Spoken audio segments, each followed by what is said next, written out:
I think I'm crazy. The way I've been craving. If I put it quite plainly, just give me the baby. Good morning, YouTube. It's been a fat, stinky, farty minute that I've made a video. Well, actually, I've made a few videos, but I didn't post them because I either looked like really bad in the video and I didn't want to post it because it was embarrassing, or I was just impulsively recording myself. There is a creepy man walking towards my vehicle. Anyways, I wanted to take you guys with me today. Really, I'm just doing DoorDash today, and I know like a lot of people always ask me like, oh, what is it like delivering, instead of just signing up using my promo code, but you know, that's on them. But yeah, I'm about to eat lunch in my car really quick, because like I ate breakfast earlier and it like wasn't filling, so I got me some unhealthy Taco Bell. That's why my skin looks like this. I got me a Dr. Pepper. If you hate Dr. Pepper, you can click out of this video and unsubscribe. And then I got just one crunchy taco because I don't want to have to take when I'm driving.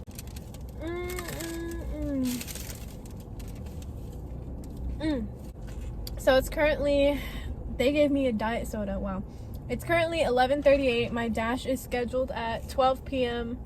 and I scheduled it until like 2:30, I think, just because today I'm gonna be dashing in a new area that I'm not used to, so I just wanted to like kind of see how it goes because I just moved sides of town. My first tip is definitely schedule yourself if you're gonna be door dashing, because I don't exactly like, I don't think they like exclusively said that scheduled dashers are like prioritized. Like we get like the first, if you're scheduled, you get like a better like delivery opportunities, like higher pay and stuff like that, or you're just prioritized. So like say you and another dasher are both parked at like right next to like a Taco Bell, and so like if the other dasher is not scheduled, I'm assuming that the scheduled dasher will get the order first. So yeah, I usually like to dash, like I usually like to start my dashes around 5 and end around 8 or 9. But honestly, like I tried dashing for lunch one time and it was really good.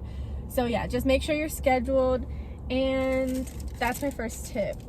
Okay, my second tip would definitely be to deliver in an area that you're familiar with. So probably like your neighborhood, just because you know like all the shortcuts. So if Siri is telling you like, oh, go turn right over here, and then it's gonna take you like all the way around, even though it's technically like according to the maps it's shorter, if you know your area, then you know your area, and you're gonna be like, oh, there's probably a car wreck over there, or there's probably like something hogging up traffic. So dash in an area that you're familiar with, unlike me today, just because the area that I'm used to dashing in is like clear across town for me now, and I don't really feel like driving all the way over there just to make money and then have to spend more money on gas driving all the way back. Oh, another very important tip for delivery drivers, whether you work for Favor, DoorDash, Uber Eats, Instacart, Shipt, any of those, make sure you download a mile tracking app. Okay, I thought they were gonna park it right next to me. Anyway, yeah, make sure you download a miles tracking app. I will put the ones that I use right here.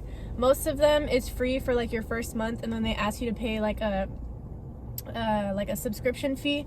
But honestly, it's worth it, because at the end of the year when you do your taxes, or when it's time to do your taxes, DoorDash anyways, but pretty much most delivery companies, delivery apps, you're gonna have to pay a lot of money back. For some reason, I'm not like a genius on like the government or whatever, but if you're keeping track of the distance that you're driving, and keep all your gas receipts, which I literally always forget. I always click print receipt, and then I just like leave, and like the receipt is there and everyone can see that I spent $23 on gas, my little RAV4. Just make sure you're staying organized and on top of it, because you don't want to owe money at the end of the year.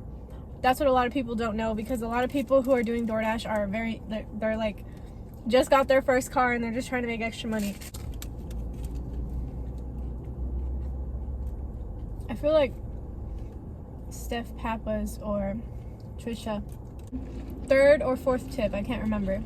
always communicate with your customers very well. Well, not very well, because obviously you're going to be driving, so there's going to be a little bit of conflict there because you're trying to not wreck your car, right? What I do is, as soon as I get to the restaurant, the app will say like slide when you've arrived. Make sure you slide as soon as you arrive, so that if there's any issues and you're waiting a long time at the restaurant, the app knows like, oh, the delivery driver is at the store and they're waiting, and it's not their fault that they're taking a long time. Like, the restaurant is just taking a while. Just make sure, like, if the restaurant's taking a while, just text your customer, hey, this is Ariana with DoorDash, and I'm still waiting at McDonald's for your order, but I'll be there as soon as possible. And then if you have time, or unless you're in a rush, which I'm usually in a rush, but if you have time to text them when you're on your way, just be like, hey, this is Ari again, I'm on my way, I'll be there as soon as possible. And honestly, like, people really appreciate that. I know no one has ever done that for me, to be honest, but it's just good to know, because, like, and you can get an extra tip, but I don't know, I think it's just, like, good for them to know that, because the app doesn't really tell you, like, you know, like on Uber, you can see where your Uber driver's at, like the little car moves. DoorDash, it does that, but it only does it like when they're at the location, and then when they're like when they're up the street from your house. So I just like to give them that little leeway. Like, if there's a lot of traffic, I'm just like, hey, there's a lot of traffic, but I'll be there as soon as possible. That way maybe they'll feel bad for me and give me a bigger tip. And I just want to clarify that when you're working for DoorDash, you're not solely working off of tips. There's a base pay, which can be like as low as like $3, and it just goes up from there. Like, most of the orders that I accept are like $10 on up. So I felt like I didn't really go into enough detail with the pay, so I'm just gonna walk you guys through the app. So when you first open it, the app is going to bring you to the home screen to show you like the map. Everything's gonna be sectioned off, so like each side of town section off. So you got this area, this area, this area, and it'll tell you if it's really busy, every order will be plus however many dollars. So plus $3, plus whatever. So for the earnings, you click on here. I'm just going to show you guys this week, or not this week, but the week that I did here. It'll tell you like the pay, the amount of tips you got, but when you click on it, here's what I was trying to tell you guys in the video. So each order, you can see it has the base pay, which was $3, and then the peak pay, which is like the bonus pay, like, oh, if you're delivering right now, every order you get, you're going to get plus $3. And then the tip. So off of just one Chick-fil-A order, I made $14. Same with all these. It's pretty much the same concept. You usually want to dash during a time that is kind of busy during the day. So if you're dashing during like right after lunch, it's going to be kind of slow. So I would say like lunch and then dinner is definitely the best time. I haven't done a breakfast dash before. But yeah, that's pretty much it. Over here, it'll show you like your ratings. The acceptance rate is basically like if you're constantly denying orders, your acceptance rate is going to go down, but that doesn't really matter too much because, a lot of times I deny them because I'm not going to waste gas for $5 on an order. Like, if an order's not going to offer me enough money, I'm not going to accept it. But over here, the completion rate is whether or not you complete the order. So say I pick up an order and then at the restaurant they're taking too long, so I drop it. That makes your completion rate go down, and that you want to avoid it going down because that can get you fired from DoorDash. But yeah, back to the video. But you just have to figure out the math for yourself. Like, do I really want to accept a $6 order for like this many miles? Like, no, it's obviously not worth it. So just don't accept it. You don't have to accept every order.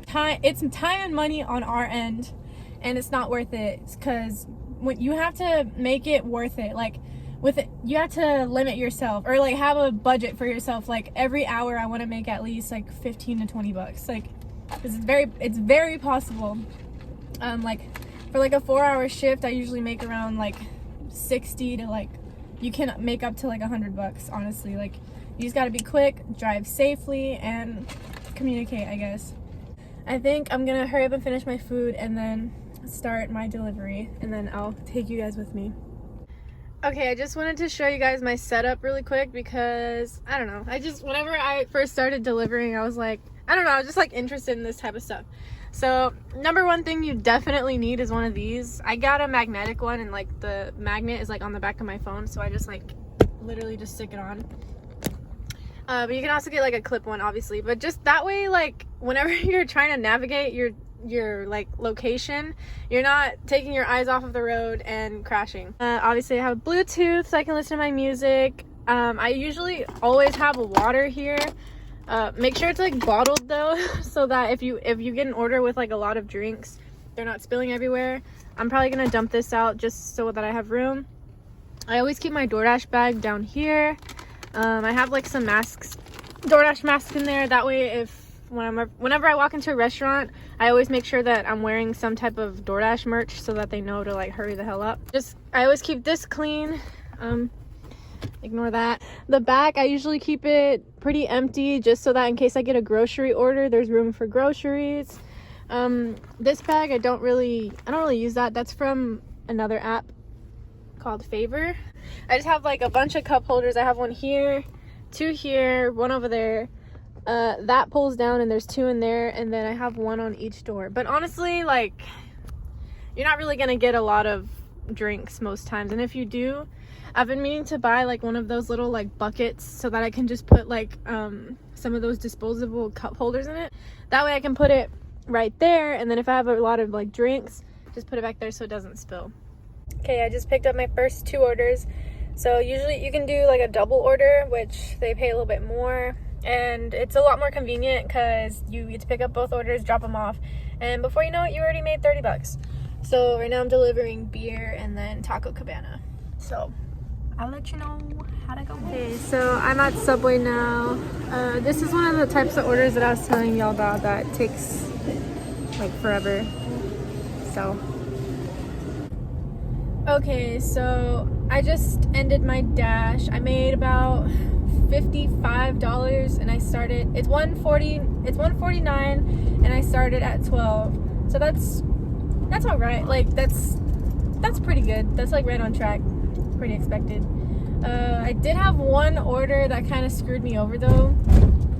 Basically, it was a 7-Eleven order, and it's a 21 and up order, which means that you have to check their ID at the door, which is so stupid because for Favor, which is it's a Texas-based app, that one, the ID check is through the app. So the customer will take a picture of their ID, and then you just have to verify that they're over 21 and just like type in their date or I went the wrong way. Oh no, I didn't. Yeah, you have to like verify their ID. But for this one, you have to check it at the door. They have you either scan the ID, which the scanning thing literally never works, or it makes you like type in everything. It makes you type in their last name, their date of birth, and then the expiration date on their card, which doesn't take too long. But some customer, like the customer today, I was standing at her door. I knocked about 5 different times and she wasn't answering. I called her, I texted her, no answer. Her husband answers the door, and then he was like, oh, give me a minute, I'll go get her. And I heard them arguing. She was pissed because she had to put in her ID a second time, because I guess it makes them put it in like when they make the order, and then it makes them give it to us, like the deliverer. And so she was really unhappy about it, so that wasted a lot of my time. I spent about like 5-6 minutes there, which a delivery should take about like 45 seconds. Okay, I was talking like way too much and rambling, but I tried to fit as many tips as I could in this video. If anyone's still confused, go ahead and leave a comment. I'll be sure to respond to everyone. I'm going to leave my referral code in the description down below. All it is basically if you complete a certain amount of deliveries within 60 days, we both get $700. Or is it 500 or 700? I don't know. But I wish you guys luck. This is a really easy way to make money. And if you need any help, just let me know. Be sure to subscribe, like the video, follow my Instagram, follow my TikTok. And yeah, thanks for watching. So, yeah.